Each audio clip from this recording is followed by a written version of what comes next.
Willow Oak Media presents Germaine Gray, a tale from the Book of Mendelora, written by Nicholas Mason and performed for you by the author.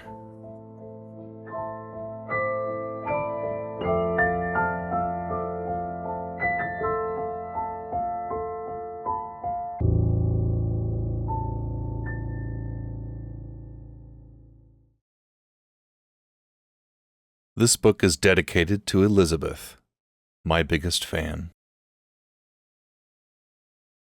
Chapter 1. The Intruder. Let it be known to all the people of Mendelora that the creature of destruction and rage, the one who has cost us so dearly in our long struggle against the North, shall be from henceforth confined to a fortress of strength and stone so mighty that he may never again burst forth to lay waste upon our land. They say my mother could cast out demons. My first inkling of this came when I was just 6 years old. It was a stormy Friday night, filled with blustery wind and distant thunder. A squall ripped at our old farmhouse, clattering ancient shutters against wood siding.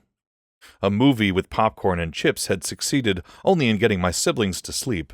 My eyes stayed wide open and scared. When the movie finished, I begged my mother for a story before bed.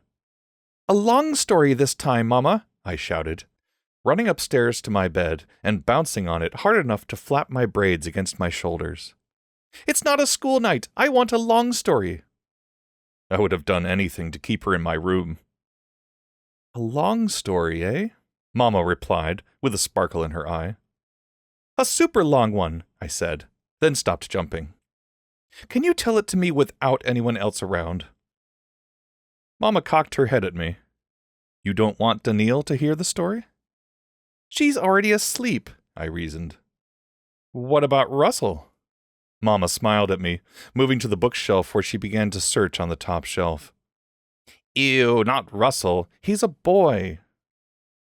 Mama found the book she was searching for and turned back towards me. "He's only 2 years old, Germaine." "He's still gross," I pouted. "You don't even want Daddy?" I thought about that for a second. "No, not even Daddy." Mama swiped my legs out from underneath me, sending me flopping onto my pillow in a giggling heap. "All right," she said, sitting down on the side of the bed as I snuggled underneath the covers. "We'll read from a new one today." She produced a book from underneath her arm, one that I'd never seen before. I would have remembered such a beautiful book if I had. The cover was bound in supple leather whose color I could never quite figure out. It shifted between a lustrous purple and a deep brown, depending on the light. The page edges flashed with gold. Strange characters and pictures were embossed in the leather. A tingly feeling spread through me.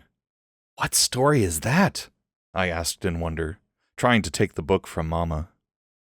Mama let me pull the book closer, although she never let go of it. The cover felt just as soft as it looked, and the whole thing smelled of faint perfume. As I turned it towards me, I saw the title in shining gold letters. The Book of Mendelora. We opened the cover together, and Mama began to read. Once upon a time. I don't remember how long she read to me, but it felt like a lifetime. Instead of putting me to sleep, the story held me spellbound.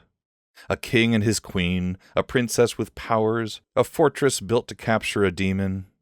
When my mother read that last part, where the nightmare creature escaped from the fortress after being locked away for 100 years, a shudder ran over her like a sudden chill. She turned to me and smiled. "I think we're done for tonight," she said, pulling the book back to herself. I was about to protest when a crash of shattering glass echoed from the far wall. The fury of the storm outside suddenly curled into the room through the broken window, causing me to shriek with fright. But then I shrieked again when I saw the coiled-up figure of a man lurch away from the curtains and try to dive away into the night. Before I knew what was happening, my mother rose from the bed and hurled herself towards the window. She made no sound, no shout of fury, nothing. She simply picked herself up and flew at the man, like a silent mother hawk exploding into action against an intruder. I watched in stunned silence as the two plunged through the broken window, the man vanishing first and my mother hot on his heels. Once they'd both disappeared, I came to my senses and ran to the window to look down. I could see nothing. I ran to my bedroom door and down the hall, skidded around to the landing and raced down the stairs. My father sat in his favorite chair reading, and he looked up as I came running by. "What's wrong, Germaine?" he asked, closing his book. "Someone broke my window," I panted breathlessly. "Mama went after him." I've never seen my father run so fast. He snatched his coat off the hook next to the front door and sped outside, not even bothering to tell me to stay behind. I inched out the door after him before sneaking down to the side of the house where my bedroom window was. The first thing I saw was the dim sparkle of broken glass on the lawn, followed by the sight of my mother bent over the prone form of a man. My father stood over the two, clutching his coat together against the wind. I sneaked closer and could hear my mother speaking over the body, a chant of some kind in a different language. The words were harsh but starkly beautiful at the same time. The man lying on the ground stretched out a hand toward Mama. Not a threatening hand, but more like a drowning man reaching for help. Then he shuddered, as his entire body shrouded in a cloud of darkness. When the shadow faded, there was nothing left except a patch of withered grass. My mother bent over the space where the man had lain, her slender fingers clenched into fists, her head bowed almost to the ground. She reached for my father's hand and grabbed it hard. "Was it him?" my father asked her, his face grim. Mama shook her head. "No." Tears streamed down her face into the patch of dead grass. "But this one was from him, doing his bidding." "How do you know?" My mother struggled to her feet, holding on to my father for support as if she had no energy left. The same aura, the same menace. Her body shook with sobs. My father held her as she cried, one hand around her shoulders and the other hand in her hair. I stood motionless for a long time before they saw me. When my father looked up and noticed me pressed against the wall of the house, I thought he might order me back inside. Instead, he held out a hand to me and beckoned me closer. I ran to him, and he scooped me up onto his shoulder. Mama slipped under his other arm, and the three of us walked back into the house. Mama wiped the tears from her eyes and gave me a weak smile. "Are you all right, Germaine?" she asked. I nodded, still frightened. "Who was that?" Mama exchanged glances with my father, then looked back at me. "We need to move out of this house, Germaine," she said, with a look of desperate sadness. "And we can never come back." Even without that fateful night, I could have believed my mother capable of anything. With her willowy figure, her shimmering dark hair with its silver streak, her soft but commanding voice, and her regal bearing, I believed she could cast out demons if she really wanted to. Even if it was only the ordinary demons she said possessed me and my siblings on our craziest days in the old house, when we raced through the big old rooms and clamored at the top of our lungs for no reason. One stout word from her and the noise would cease, like she had flipped a hidden switch and turned us off. I'd never seen any of my friends' mothers perform a similar trick. With that single word, the devils of insanity and disruption would melt out of our bodies, and we would get snugly in her lap for a healthy dose of story time.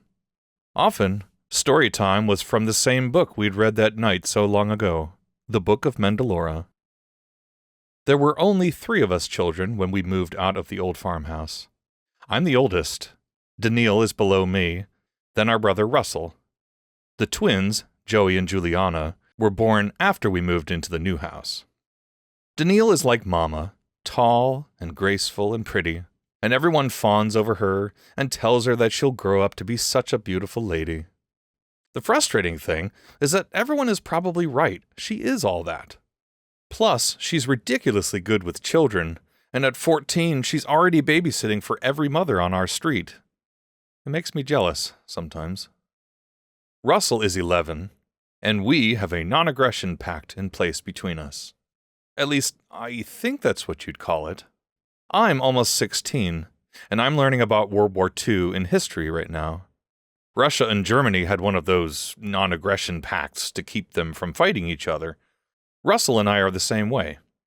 In the old house, he slept in Mama and Dad's room since he was only 2 years old when we left. I didn't mind that, and he can be funny and charming when he wants to be. But ever since he turned 5, we've fought almost constantly. His room in the new house is right next to mine, and the walls are thin as paper, and he says he gets bugged when he hears us girls talking in our room. That's when he starts banging on the wall to shut us up, so Daniil and I taunt and bang back. It got so bad that Dad grounded us 3 times in 1 week, and when that didn't work, he sat us down and worked out our non-aggression pact. Joey and Juliana are just nuts. But they're the youngest, and everyone still calls them the babies. They're not babies anymore, but my grandma and her sister Great-Aunt Annalyn still pinch the twins' cheeks and talk to them in baby voices when they come to visit us. It's weird, but I guess they're old and that makes it okay. I'm thinking Grandma and Aunt Annalyn have always been old. They are the wrinkliest people I've ever seen. And then there's me. Dad says I look like Mama too, but with my long stringy brown hair, odd cheekbones, light skin, and general awkwardness, I feel like the opposite. I think he's just trying to be nice, and he's probably lying. If he thinks I'm graceful, then he should have seen me in the cafeteria at school yesterday, when I bumped into Tony Fallon and plastered him with macaroni noodles. It was not pretty, and neither was Tony's attitude afterwards. He called me a name, and I almost hit him. I've hit him before in middle school, but I restrained myself this time. I am almost 16 after all. Instead, I just grabbed him by the shirt and got all intense and whispery in his ear. He got the message, and the school didn't call my dad to report on me. My dad, Charles Anderson.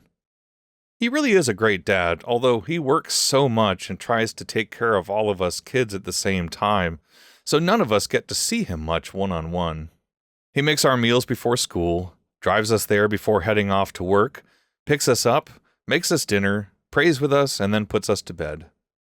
I don't hear him complain very often, if ever, because he is not really the complaining type.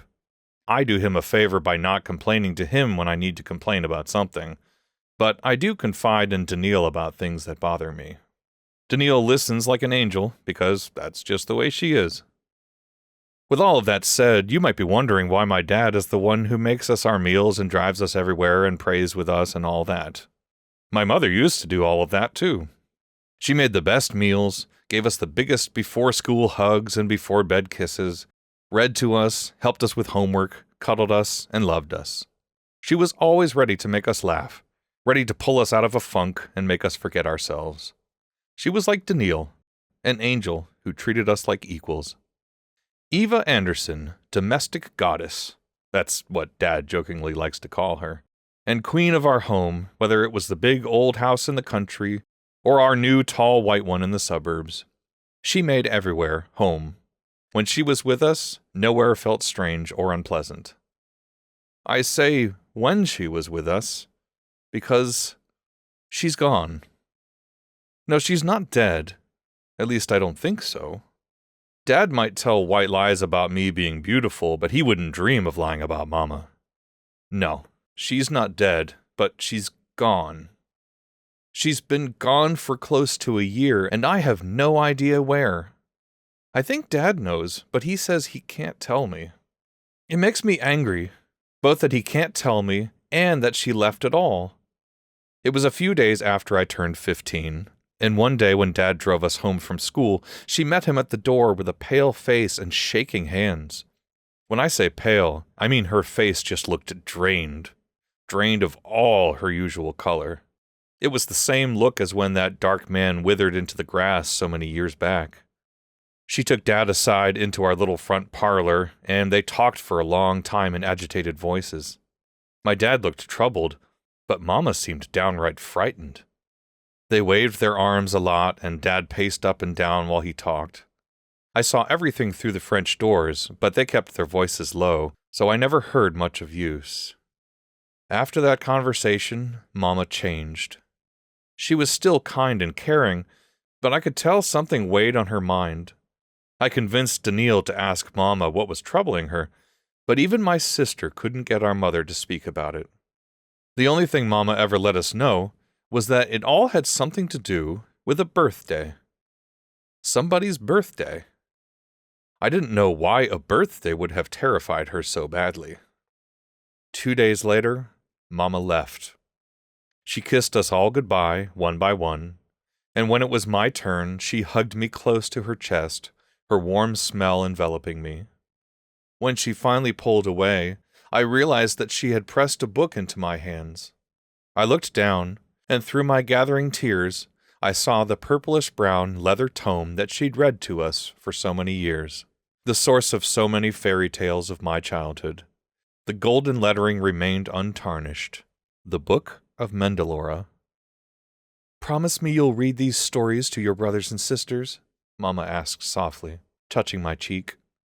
"Read these stories to them at bedtime, and when they're scared at night, or during storms. Promise me, Germaine." "I promise," I replied, close to bawling. Mama lingered a long time in Dad's arms before turning away and heading down the sidewalk. She turned once to wave to us, and I could see the tears streaming down her cheeks as she did so. I started to cry, but when she had rounded the corner, I broke out of my dad's comforting embrace and raced to the corner to kiss her again. But she was not there. It was like she had vanished into thin air. She couldn't have run away so fast or hidden herself or anything. At least I don't think so. She just disappeared. My heart broke, and I haven't forgiven her for it yet.